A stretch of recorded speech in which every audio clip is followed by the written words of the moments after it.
Hello friends, मैं हूं देव और मैं आपका इस पढ़ाई के सुहाने सफर में हार्दिक स्वागत करता हूं। तो पिछले वीडियो में हमने BMTC 131 का सेक्शन 1.5 पढ़ा था। अब हम इसका सेक्शन 1.6 पढ़ने जा रहे हैं, तो बिना किसी देरी के स्टार्ट करते हैं। Section 1.6, laws on operation.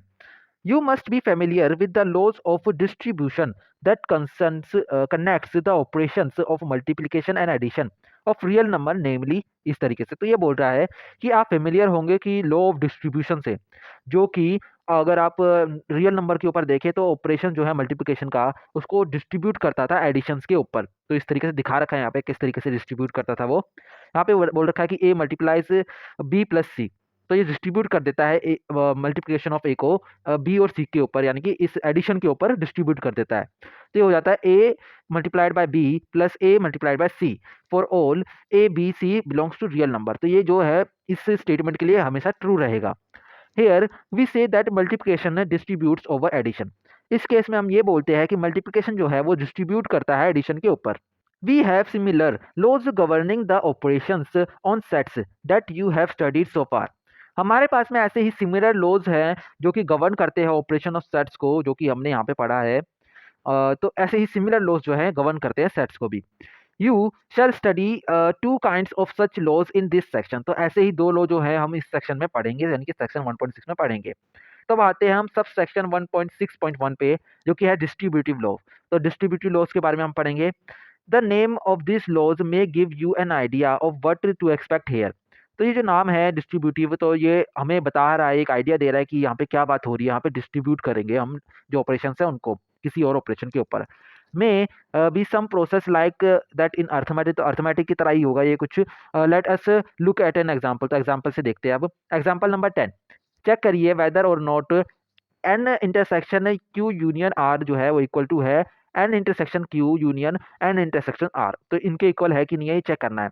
Also if you interchange intersection and union in the equation above, इस इक्वेशन में आप इंटरसेक्शन और यूनियन को चेंज कर देंगे तो will you still get an equation. तो आपको ये इक्वेशन जो है ये ट्रू मिलेगी या फिर नहीं, ये चेक करना है। इसके सॉल्यूशन पे आते हैं। टू चेक वेदर और not N intersection Q union R is equal to में N intersection Q union N intersection R, ये चेक करने के लिए हमें क्या करना पड़ेगा। Note that Q union R जो है वो इक्वल टू आर होता है, क्योंकि क्यू जो है वो सबसेट है आर का, तो इसलिए ये इक्वल टू आर हो जाएगा। Therefore N intersection Q union R जो है वो इक्वल टू हो जाएगा एन इंटरसेक्शन आर, और एन इंटरसेक्शन आर जो है वो इक्वल टू हो जाएगा एन, क्योंकि एन जो है वो सबसेट है आर का। तो इस तरीके से हमारा क्या निकला, आल्सो एन इंटरसेक्शन क्यू जो है वो इक्वल टू होगा एन के। तो इस ये भी देख लीजिए, एन इंटरसेक्शन क्यू जो है वो इक्वल टू हो गया एन के, और एन इंटरसेक्शन आर जो है वो इक्वल टू होता है एन। तो हमारा ये निकला कि therefore N intersection Q union N intersection R क्या होगा, वो होगा एन यूनियन एन। तो अगर किसी भी सेट का उसी के साथ में यूनियन करे तो वही सेट आएगा, तो एन आएगा। And thus from first and second you see N intersection Q union R. तो ये आप फर्स्ट देखेंगे, फर्स्ट क्या कह रहा है कि ये जो है N intersection Q union R जो है वो हो गया एन, इस तरीके से। और ये सेकंड जो है, सेकंड बोल रहा है कि हमारा N intersection Q union N intersection R जो है वो हो गया एन। तो ये दोनों हमारा एन आ रहे हैं, तो इस तरीके से ये जो है L H S equal to में आर एच एस हो जाएगा, दोनों तरफ सेम आएंगे। So in the case of intersection distributes over union. तो इस केस में हमारा ये क्या बोल रहा है कि इंटरसेक्शन जो है वो डिस्ट्रीब्यूट करता है यूनियन के ऊपर। Now if we interchange intersection and union, अगर हम इंटरसेक्शन और यूनियन के साइन को चेंज कर दे इन इक्वेशन 3 जो हमने देखा था, 3 अबव जो हमने ऊपर देखा है ये इसमें इक्वेशन में, तो हम आप नोटिस करेंगे क्या, तो हमें क्या मिलेगा कि N union Q intersection R is equal to में N union Q intersection N union R. तो हमें ये प्रूव करना है। अब यहाँ पे एक नोट दे रखा है, एलएचएस जो है वो right hand left hand side को जो है स्टैंड करता है, यानी कि उसको बताता है लेफ्ट हैंड साइड। आरएचएस बताता है हमारी राइट हैंड साइड को किसी भी एक इक्वेशन में, तो ये तो हमें पहले से ही पता है। Note that the LHS and RHS जो कि यहाँ पे यूज हो रहा है, LHS RHS are both equal to Q. तो ये आप देखेंगे कि एलएचएस और आरएचएस जो है दोनों इक्वल टू आएंगे क्यू के। Hence this is a correct equation too. तो ये इक्वेशन भी करेक्ट है। सो आप ये कह सकते हैं कि यूनियन जो है वो डिस्ट्रीब्यूट करता है over intersection.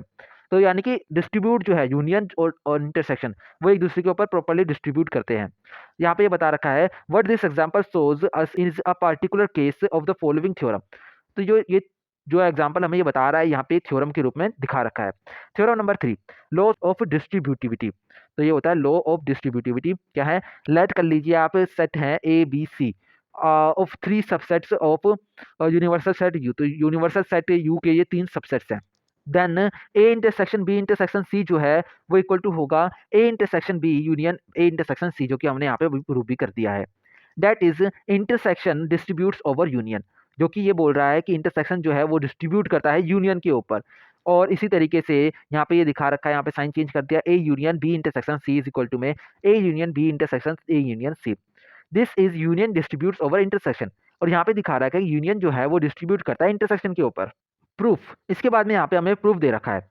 We will prove first and ask you to prove second. See equation जो एक्सरसाइज 33 है, 33 में हम सेकंड को प्रूव करेंगे।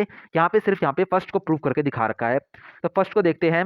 तो we know that two sets जो हैं are equal if and only if each is a subset of other. तो आप ये देखेंगे कि एक जो सेट है वो दूसरे सेट के इक्वल होगा तभी होगा जब वो दोनों जो है एक दूसरे के सबसेट्स हों। तो ए अगर बी का सबसेट है और बी ए का सबसेट है तब जाके वो इक्वल होंगे। ये हमने पहले पढ़ रखा है। तो हम इसको कैसे शो करेंगे कि A intersection B union C जो है, आप देखेंगे कि ये सबसेट है A intersection B union C A C, ये हमें प्रूव करना पड़ेगा।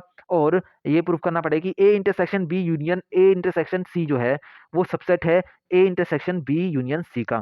तो ये हमें प्रूव करना पड़ेगा दोनों चीजें। नाउ लेट कर दीजिए कि x जो है वो बिलोंग करता है a intersection b union c से। तो इसका मतलब ये हो गया कि x जो है वो बिलोंग करता है a से, एंड क्योंकि इंटरसेक्शन है तो एंड x जो है वो बिलोंग करता है b यूनियन c से, दोनों से बिलोंग करना चाहिए। इसके बाद में यहाँ पे आप देखेंगे कि x जो है वो बिलोंग करता है a से। इसका मतलब क्या है, x जो है a से बिलोंग करता है और x जो है या तो b से बिलोंग करता है या तो c से बिलोंग करता है, इनमें से किसी में से एक में बिलोंग करता है।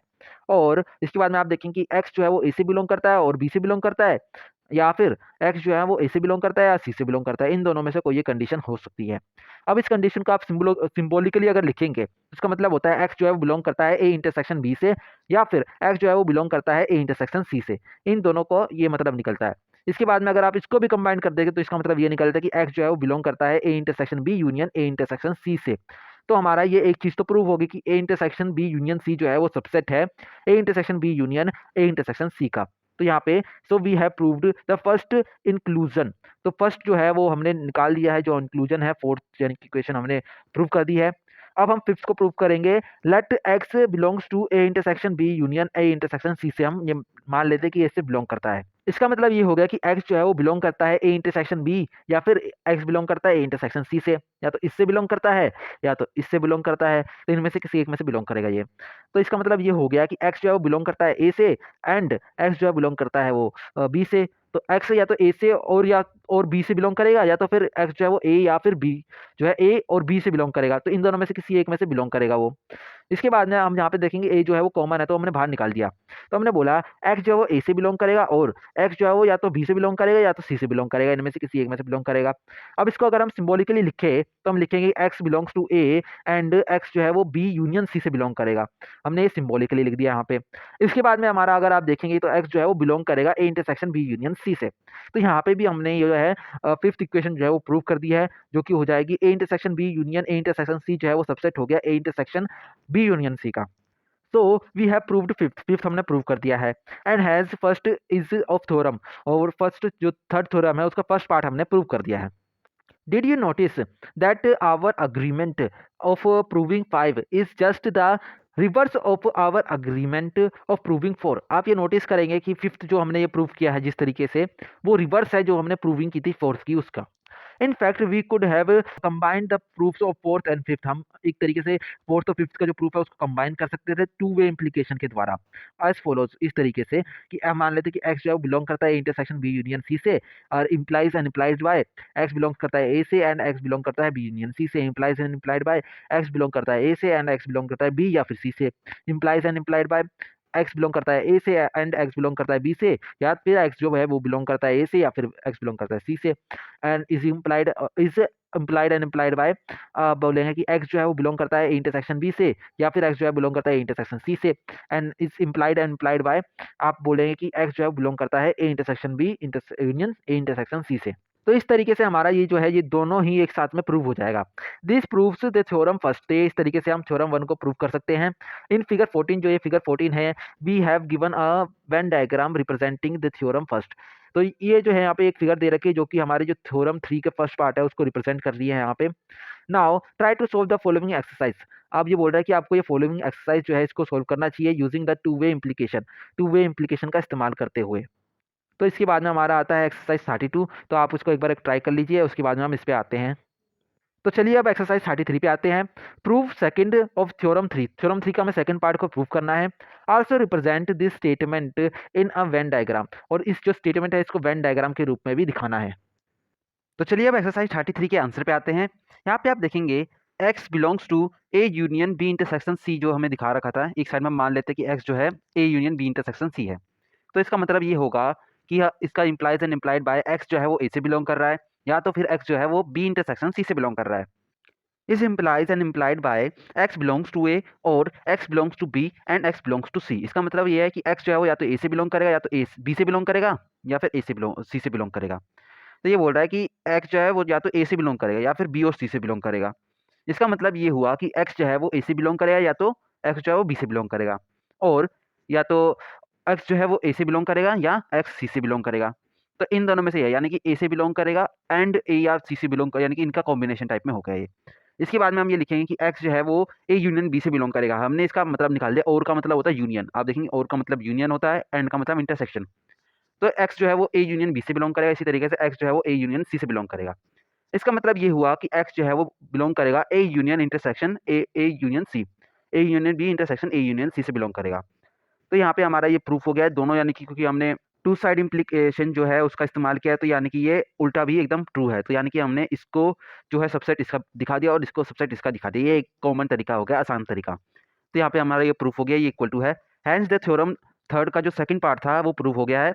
अब visual representation of this is given in figure 19। तो फिगर 19 में इसकी एक विजुअल रिप्रेजेंटेशन दिखा रखी है, जो कि है A union B intersection C is equal to में A union B intersection A union C. तो ए जो है A union B intersection C जो है, यानी कि इसका और इसका इंटरसेक्शन हो गया, जो कि यहाँ पे दिखा रखा है ये। और ए यूनियन बी और इंटरसेक्शन ए यूनियन सी का जो होगा, तो ए यूनियन बी ये हो गया, ए यूनियन बी ये है, ए यूनियन सी ये है, इनका इंटरसेक्शन यही आएगा। तो यहाँ पे ये एक वेन डायग्राम के रूप में दिखा रखा है यहाँ पे। तो चलिए अब आगे बढ़ते हैं। Let us now consider some properties relating to Cartesian product of sets with the other operations on sets. तो हम कुछ और प्रॉपर्टीज जो है कार्टेशियन प्रोडक्ट के साथ में देखेंगे, जो ऑपरेशन ऑफ सेट्स है उसकी। तो थ्योरम 4 जो है उसको देखिए आप।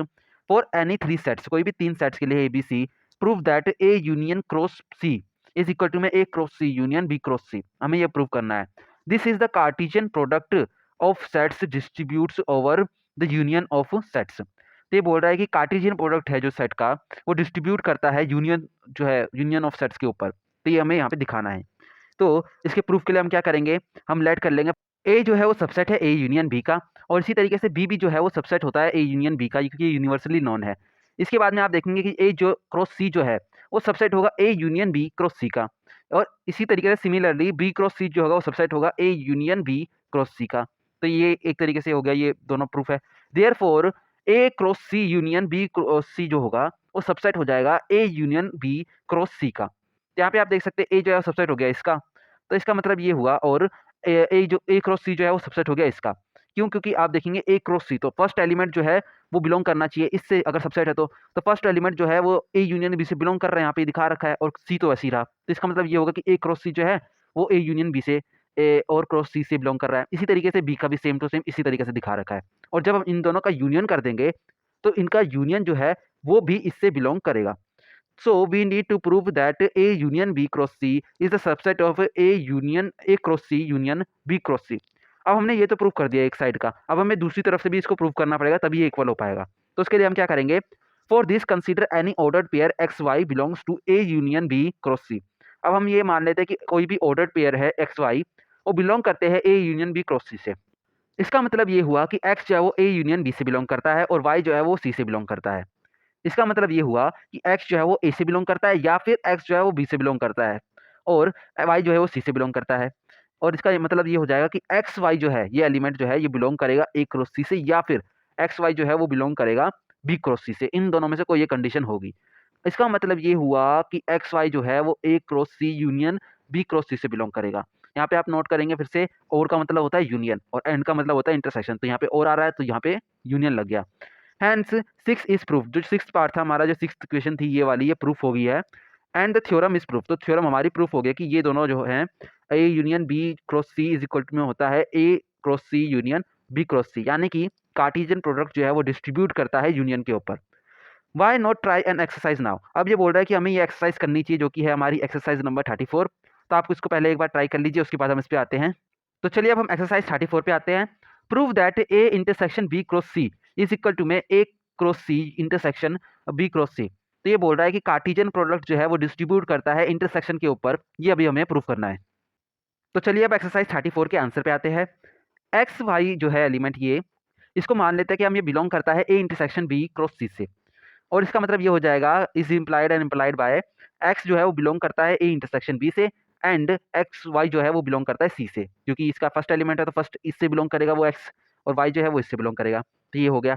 इसका मतलब ये है क्योंकि ये इंटरसेक्शन है तो इसका मतलब ये हो गया एक्स जो है वो ए से बिलोंग करेगा और वाई जो है एक्स जो है वो बी से बिलोंग करेगा, ये दोनों से बिलोंग करना चाहिए, और वाई जो है वो सी से बिलोंग करेगा। और इसका मतलब ये हो जाएगा कि एक्स जो है वो बिलोंग करेगा ए क्रॉस सी से, यानी कि एक्स वाई जो है वो बिलोंग करेगा ए क्रॉस सी से, एंड एक्स वाई जो है वो बिलोंग करेगा बी क्रॉस सी से, यानी कि एक्स वाई ए क्रॉस सी से भी बिलोंग करेगा और बी क्रॉस सी से बिलोंग करेगा, तभी जाके ये इससे बिलोंग करेगा। और इसका मतलब ये हो जाएगी एक्स वाई जो है वो बिलोंग करेगा A cross C intersection B cross C से। तो यहाँ पे हमारा क्योंकि टू वे इम्प्लीकेशन है तो ये दोनों तरफ के लिए ट्रू है, तो यानी कि ये इसका सबसेट हो गया और ये जो है इसका सबसेट हो गया, तो इसलिए ये इक्वल टू में प्रूफ हो जाएगा, हैंस द इक्वालिटी। तो इसलिए ये इक्वल प्रूफ हो जाएगा और हमारा थ्योरम जो है यहाँ पे प्रूफ हो जाएगी। You may wonder what use this properties are, तो आप ये सोच रहे होंगे कि इस प्रॉपर्टी का क्या यूज है। लेट अस कंसिडर एग्जाम्पल, अब एक एग्जाम्पल से हम ये समझते हैं कि इसका क्या यूज है। एग्जाम्पल के लिए आप मान लीजिए example number 11, let A B the set of irrational numbers, irrational number का सेट मान लीजिए ए को, और बी को ये सेट मान लीजिए जो कि यहाँ पे दे रखा है x belongs to R such that x जो है वो छोटा है 3 से। अब आपको फाइंड करना है A intersection B union Q intersection B. तो अब आप सोल्व करेंगे तो सॉल्यूशन में देखेंगे आप, now try to find A intersection B as well as Q intersection B. तो आपको सबसे पहले अगर ऐसे देखेंगे तो आपको क्या करना है कि ए इंटरसेक्शन बी को पहले करना है और फिर क्यू इंटरसेक्शन बी को करना है, और उसके बाद में उनका यूनियन करना है। तो आप इनको निकालेंगे तो आपको काफ़ी ज़्यादा दिक्कत आएगी कि इसमें कौन सा आएगा एलिमेंट और किस कौन सा नहीं आएगा, आपको ये बहुत सोचना पड़ेगा। देन फाइंड देयर इंटरसेक्शन निकालेंगे। This one way of solving the problem, ये एक तरीका है इसको सॉल्व करने का प्रॉब्लम को, but a rather difficult one, पर ये काफ़ी डिफिकल्ट वन है। ऑन द अदर हैंड आप अगर नोटिस करेंगे, note that A union Q जो है वो इक्वल टू आर होता है, क्योंकि ए जो है वो इरेशनल नंबर है और क्यू जो है वो रैशनल नंबर होते हैं। तो अगर हम इरेशनल नंबर और रैशनल नंबर का यूनियन करेंगे तो वो यानी कि रियल नंबर निकल जाएंगे, आर हो जाएगा वो completely. So applying the distributive law, अगर हम डिस्ट्रीब्यूटिव लॉ को अप्लाई करते हैं इसके ऊपर तो हमें ये मिलता है, तो यहाँ पे ए यूनियन क्यू हो जाएगा जो कि हो जाएगा रैशनल नंबर इंटरसेक्शन बी। और हमें पता है कि किसी भी अगर ये अब हमने क्या मान रखा है कि यहाँ पे इस बी के केस में आर जो है ये, यानी कि बी जो है वो आर से बिलोंग कर रहा है, सारे एलिमेंट जो है आर से बिलोंग कर रहे हैं। इसका मतलब ये है बी जो है वो सबसेट है आर का, और जब सबसेट होता है कोई भी एलिमेंट तो उनका इंटरसेक्शन होता है वो छोटा एलिमेंट ही होता है, यानी कि छोटा सेट होता है, तो वो बी आ जाएगा, तो इसका आंसर बी आ गया। अब इसमें हमें ज़्यादा सोचने की जरूरत नहीं पड़ी। पर अगर हम ऐसे करेंगे ए इंटरसेक्शन बी अलग से निकालेंगे, क्यू इंटरसेक्शन बी अलग से निकालेंगे, फिर उनका यूनियन करेंगे तो हमें काफ़ी टाइम लग जाए, पर ये हमने एकदम चुटकियों में कर दिया। So distributivity has simplified our calculation, तो डिस्ट्रीब्यूटिविटी ने हमारी जो है कैलकुलेशन को सिंप्लीफाइड कर दिया है। Let us now consider some laws involving the operation of complementation. तो अभी तक तो हमने हमारे चार जैसे कि ऑपरेशन थे, तो चार ऑपरेशन कौन कौन से थे, हमारा था इंटरसेक्शन, यूनियन, कार्टेशियन प्रोडक्ट, और एक और था हमारा जो सबसे पहले हमने पढ़ा था कॉम्प्लीमेंट। तो हमने कार्टेशियन प्रोडक्ट, यूनियन और इंटरसेक्शन के तो देख लिया हमने कि ये डिस्ट्रीब्यूट होता है। अब हम यहाँ पे आप देखेंगे कि कॉम्प्लीमेंट का क्या केस है, उसके लिए यहाँ पे बता रखा है डी मॉर्गस लॉ। अब डी मॉर्गस लॉ को हम समझते हैं। We will now discuss two laws that relate the operation of finding the complement of a set to that of the intersection और यूनियन ऑफ सेट। तो अब हम find करेंगे या डिस्कस करेंगे कि वो दो लॉ कौन से हैं जो कि रिलेट करते हैं ऑपरेशन ऑफ कॉम्प्लीमेंट को इंटरसेक्शन और यूनियन से। This are known as De Morgan's law, इनको डी मॉर्गस लॉज के रूप में जाना जाता है। After the British mathematician August De Morgan's, जिसका नाम जो है ये डी मॉर्गस लॉ किसके नाम के पीछे पड़ा, अगस्त ब्रिटिश मैथमेटिशियन थे अगस्त डी मॉर्गस, जिनकी डेट ऑफ बर्थ और दे रखी है यहाँ पे 1806 से 1871, यहाँ पे इनकी पिक्चर भी दे रखी है। Let us first consider an example, अब सबसे पहले हम एक एग्जांपल देख लेते हैं। एग्जांपल नंबर 12, लेट कर लीजिए कि ए जो है वो है -2 एंड 2 और बी जो है वो है 1 2 5 7 ये है, और यूनिवर्सल सेट हमारा दे रखा है जेड। चेक वेदर और नॉट ए यूनियन बी का कॉम्प्लीमेंट इज इक्वल टू में A complement intersection B complement, हमें ये चेक करना है। सॉल्यूशन अगर आप देखेंगे तो आप देखेंगे हियर ए यूनियन बी का कॉम्प्लीमेंट जो है वो क्या होगा, ए यूनियन बी करेंगे तो हमारा ये आएगा, ये सेट बनेगा, और इसका कॉम्प्लीमेंट यानी कि यूनिवर्सल सेट में से होना चाहिए और इस सेट में से नहीं होना चाहिए, तो ये हो गया हमारा जो आंसर आएगा वो ये हो जाएगा। इस जगह पे हमने ये न्यूमेरिकली दिखा रखा है, तो ये हो जाएगा हमारा सेट।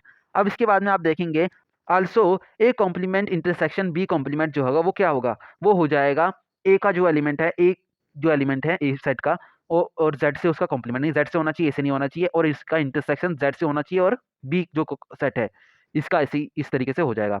अब जब इसको सोल्व करेंगे हम, तो पहले इनको सोल्व करेंगे फिर इसको सोल्व करेंगे, तो जेड से होना चाहिए और उसमें से -2 और 2 हटा देंगे हम, तो सारे एलिमेंट ऐसे आ जाएंगे, और इसमें से हम यानी कि इंटीजर्स में से ये जो इंटीजर है ये हटा देंगे सारे, तो ये आंसर इसमें ऐसे आ जाएगा। तो फिर हमारा जो आंसर आएगा यानी कि फाइनल आंसर आएगा वो ये आएगा, जो कि एकदम सेम है इसके। सो ए यूनियन बी का कॉम्प्लीमेंट जो होता है वो इक्वल टू होता है A complement intersection B complement के। तो यहाँ पे हमारी ये बात प्रूफ हो रही है, तो ये हमारा एक थ्योरम बन जाएगी, अभी थ्योरम हम पढ़ेंगे। This is interesting way in which the operation of complementation interchanges union and intersection is true for all sets. ये जो तरीका है जिसमें हम ये देख रहे हैं कि यूनियन और इंटरसेक्शन जो है चेंज हो रहा है कॉम्प्लीमेंट के द्वारा, वो हर किसी के लिए ट्रू है। Not just those in example above, in example को भी है और बाकी लोगों के लिए भी सही है। Let us state this laws and prove them now. अब हम इनको जो है लॉज को प्रूफ स्टेट करेंगे और उनको प्रूफ भी करेंगे। Theorem number 5, De Morgan's law. For any two sets A and B in a universal set U, first case क्या है कि ए इंटरसेक्शन बी का कॉम्प्लीमेंट जो है वो इक्वल टू होता है A complement union B complement के। यानी कि अगर ब्रैकेट में हमें दे रखा है कि ए इंटरसेक्शन बी है और उसके ऊपर कॉम्प्लीमेंट लगा रखा है, तो अगर इसको ब्रैकेट से बाहर निकालेंगे तो कॉम्प्लीमेंट जो है वो यूनियन में बदल जाएगा, तो A complement union B complement हो जाएगा। इसी तरीके से अगर यूनियन है तो वो इंटरसेक्शन हो जाएगा। अब इसके प्रूफ पे आते हैं। As in case of theorem 3 के केस में जैसे हमने देखा था, वी विल प्रूव फर्स्ट, हम फर्स्ट जो है उसको फर्स्ट पार्ट को प्रूव करेंगे और सेकंड पार्ट को हम एससीक्यू में प्रूव करेंगे, जो यानी कि हमारे एक्सरसाइज नंबर 35 में प्रूव करेंगे। So let us take x जो है वो बिलोंग करता है ए इंटरसेक्शन बी कॉम्प्लीमेंट से। अब ये हमने मान लिया। अब क्या है कि एक्स जो है वो बिलोंग करता है अगर इससे, तो इसका मतलब ये हो गया कि एक्स जो है वो बिलोंग करता है यूनियन से, बिलोंग करता है कॉम्प्लीमेंट ए इंटरसेक्शन बी, इससे बिलोंग करता है। इसका मतलब ये होगा कि एक्स जो है वो ए इंटरसेक्शन बी से बिलोंग नहीं करता है। That is A does not belong to both A and B. तो एक्स जो है वो ना तो ए से बिलोंग करेगा ना बी से बिलोंग करेगा, तभी वो इससे बिलोंग करेगा। तो एक्स जो है वो ना तो ए से बिलोंग करता है और ना तो वो बी से बिलोंग कर रहा है, बिकॉज एक्स जो है वो बिलोंग करता है ए से। अगर वो एक्स जो है वो ए से बिलोंग करेगा और बी से बिलोंग करेगा, तो इसका मतलब ये है कि एक्स जो है वो ए इंटरसेक्शन बी से बिलोंग करेगा।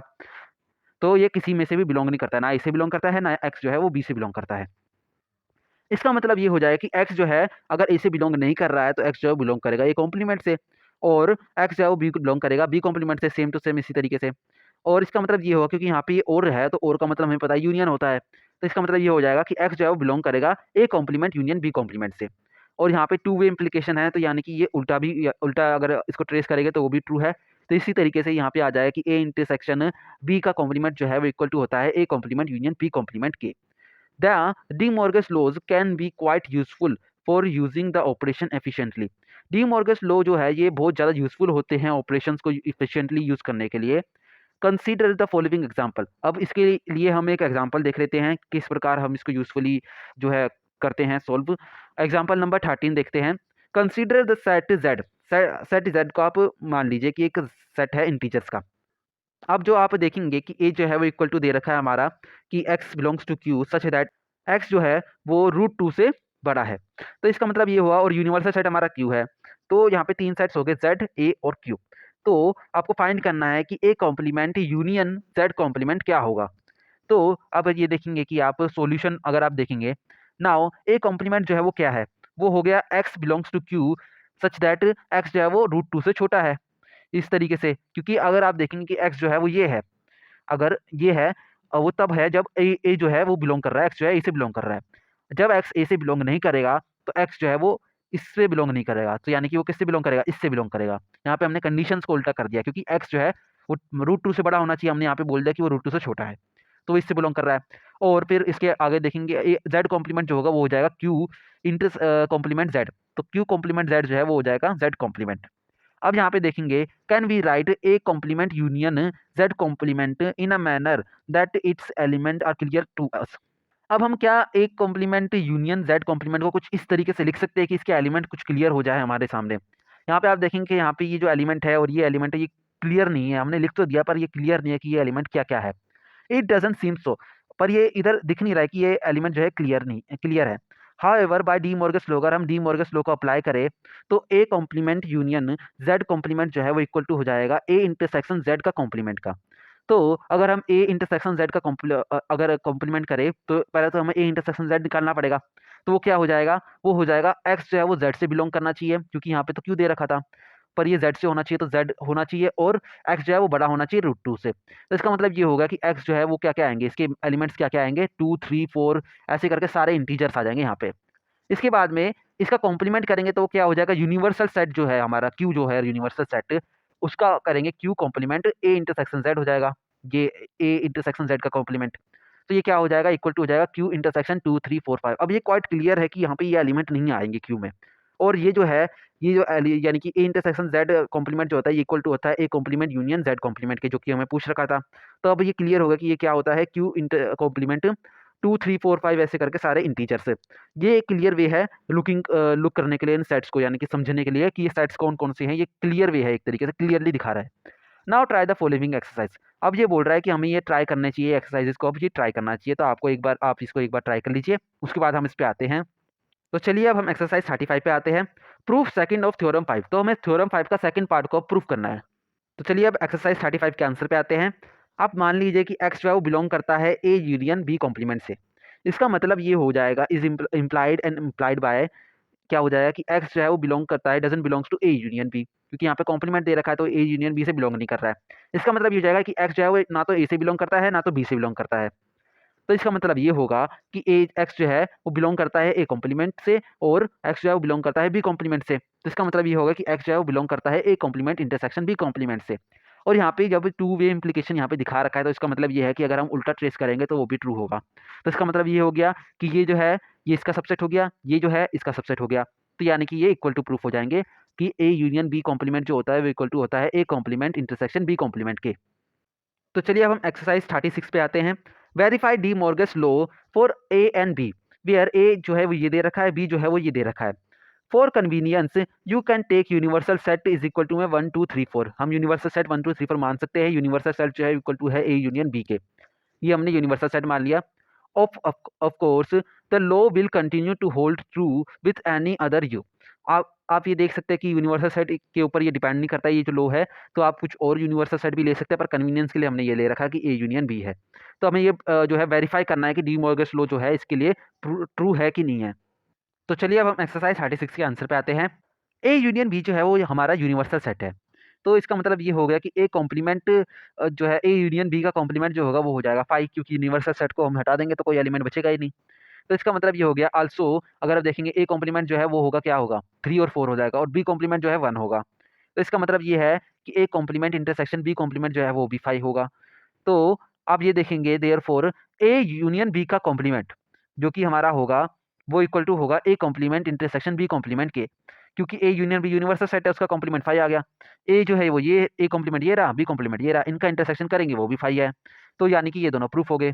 अब फर्दर आप देखेंगे कि ए इंटरसेक्शन बी जो है वो 2 है, तो ए इंटरसेक्शन बी 2 है, तो देयरफॉर ए इंटरसेक्शन बी का कॉम्प्लीमेंट करेंगे तो हमारा क्या है कि ये निकलेगा। और इसी तरीके से अगर आप देखेंगे कि A complement union B complement जो है वो क्या आएगा, वो आ जाएगा क्योंकि ए कॉम्प्लीमेंट और बी कॉम्प्लीमेंट का है तो 1 3 4 1 3 4 इसी के इक्वल आ रहा है, तो ये भी इसी तरीके से इक्वल हो जाएगा प्रूफ। तो चलिए अब हम एक्सरसाइज 37 पे आते हैं। For any 3 sets A B C in a universal set U prove that A complement B cross C जो है वो इक्वल टू होता है A cross C complement B cross C के, हमें ये प्रूफ करना है। Also write down what the set U could be, और हमें ये भी बताना है कि यूनिवर्सल सेट क्या हो सकता है इस केस में। तो चलिए अब हम एक्सरसाइज 37 के आंसर पे आते हैं। सिंस ए कॉम्प्लीमेंट बी जो है वो सबसेट है ए का, क्योंकि ये जो है ये हमने पहले फैक्ट पढ़ रखा है तो इसलिए ये हो जाएगा। और इसी तरीके से इसका मतलब ये हो जाएगा कि A complement B cross C जो है वो सबसेट हो जाएगा ए क्रॉस सी का, क्योंकि ए कॉम्प्लीमेंट बी जो है वो सबसेट है ए का और सी जो है वो सेम है, तो ये इसका सबसेट हो जाएगा। इसी तरीके से इफ एक्स जो है हम मान लेते हैं कि वो बिलोंग करता है A complement x y belong करता है A complement B cross C से, तो इसका मतलब ये हो गया कि एक्स जो है वो बिलोंग करता है ए कॉम्प्लीमेंट बी से, और इसका मतलब ये हुआ कि एक्स जो है वो बी से बिलोंग नहीं करता है, वो ए से बिलोंग करता है और बी से बिलोंग नहीं करता है। तो इसका मतलब ये हुआ कि एक्स वाई जो है वो doesn't belong to B cross C. तो इसका मतलब ये क्या हुआ कि वो एक्स वाई जो है वो बी क्रॉस सी से बिलोंग नहीं करता है। अब अगर हम ये दोनों जो कंडीशन देखें 7 और 8 इक्वेशन देखें, तो हमें ये पता चलता है कि A complement B cross C जो है वो बिलोंग करता है A cross C complement B cross C से। तो ये हमें यहाँ पे पता चल रहा है, ये पता चल रहा है यहाँ पे। तो ये एक चीज़ तो प्रूफ होगी कि ये हो गया है। अब इसके बाद में हम कन्वर्सली देखें, इसका उल्टा करें, तो हम लेट कर लेते हैं कि ए एक्स वाई जो है वो बिलोंग करता है A cross C complement B cross C से, इससे बिलोंग करता है। तो इसका मतलब क्या होगा कि एक्स वाई जो है वो बिलोंग करता है ए क्रॉस सी से, और एक्स वाई जो है वो doesn't belong to B cross C. ये दिखा रहा है यहाँ पे कि बी क्रॉस सी से बिलोंग नहीं करेगा, क्योंकि एक्स वाई जो है इससे बिलोंग कर रहा है और इससे बिलोंग नहीं कर रहा है। तो इसका मतलब ये हो जाए कि जो एक्स जो है वो बिलोंग करता है ए से, वाई जो है वो बिलोंग करता है सी से, और एक्स जो है वो doesn't belongs to B, B से बिलोंग नहीं करता है एक्स। तो इसका मतलब ये हो गया देयरफॉर एक्स जो है वो बिलोंग करता है ए कॉम्प्लीमेंट बी से, और वाई जो है वो बिलोंग करता है सी से। तो इसका मतलब ये हुआ दस एक्स वाई जो है वो बिलोंग करते हैं ए कॉम्प्लीमेंट बी क्रॉस सी से। तो यहाँ पे हमने ये भी प्रूव कर दिया कि this proves that A cross C जो है complement B cross C is a subset of A complement B cross C. तो हमने इसको इसका सबसेट दिखा दिया और इसमें हमने इसको इसका सबसेट दिखा दिया, तो उल्टा भी प्रूफ हो गया। तो यहाँ पे हमारा ये इक्वल प्रूफ हो जाएगा।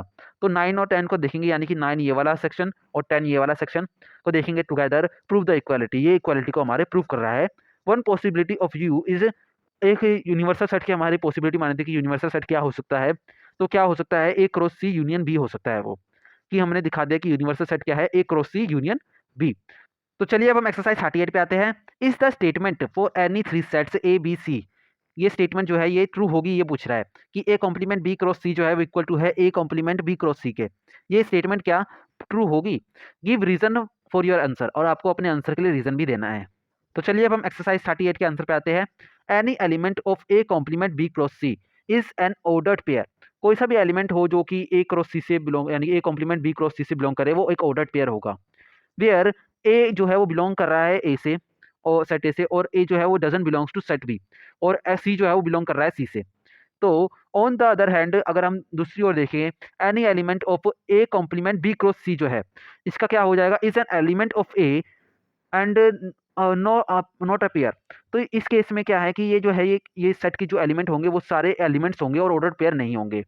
Therefore, you should expect the statement to be false। तो आप ये जो है यहाँ पे देख सकते हैं कि ये स्टेटमेंट जो है वो false होगी। You can show it by taking 4 examples। आप इसको कुछ एग्जाम्पल के रूप में दिखा सकते हैं कि मान लीजिए ए जो है वो ये है, बी ये है और सी जो है एन दिखा रखा है। तो A complement B cross C जो है वो क्या होगा, वो हो जाएगा 2 क्रॉस एन हो जाएगा। और उसी के अदर हैंड में अगर हम देखें तो ए कॉम्प्लीमेंट बी क्रॉस सी क्या हो जाएगा, वो हो जाएगा हमारा 1 2, क्योंकि ए जो है वो ये हो गया 1 2 और बी क्रॉस सी इसमें से बिलोंग नहीं कर रहा, क्योंकि इसमें कोई ऑर्डर्ड पेयर बिलोंग नहीं कर रहे हैं, तो ये एलिमेंट ए ही आ जाएगा एकदम एग्जैक्ट सेम टू सेम। तो इधर हमें क्या दिख रहा है कि सो ए कॉम्प्लीमेंट बी क्रॉस सी जो है वो इजंट इक्वल टू है, इक्वालिटी नहीं यहाँ पे सिद्ध हो रही है A complement B cross C के, तो यहाँ पे इक्वालिटी प्रूफ नहीं हो रही है। तो चलिए अब आगे बढ़ते हैं। By now you would be familiar with sets, several operations on sets and laws relating these operations। तो ये बोल रहा है कि अब जो है आप काफ़ी हद तक फेमिलियर हो चुके होंगे काफ़ी सारे सेट से और उनके ऑपरेशन से, और उनके ऊपर जो ऑपरेशन के ऊपर लॉ लगता है उनसे। सेट, उनके ऑपरेशन और उनके लॉ से हम फेमिलियर हो गए हैं। Let us take an overview of what we have covered in this unit. अब जो ये बोल रहा है कि हम एक ओवरव्यू लेंगे, यानी कि एक समरी लेंगे कि हमने इस यूनिट में क्या पढ़ा। तो यहाँ पे हमारा जो सेक्शन 1.6 है वो खत्म होता है। इसके बाद में आता है हमारा सेक्शन 1.7 समरी, जो कि हम नेक्स्ट क्लास में पढ़ेंगे। तो आज के लिए इतना ही। अगर आपको कोई डाउट हो तो आप उसे कमेंट सेक्शन में लिख सकते हैं, ताकि एक डिस्कशन स्टार्ट हो सके। और जो भी डाउट ज़्यादा पूछा जाएगा मैं उसके ऊपर वीडियो भी बनाऊंगा। So put your doubts in the comment section below and I am looking forward to study with you again. So see you in the next video. Bye bye.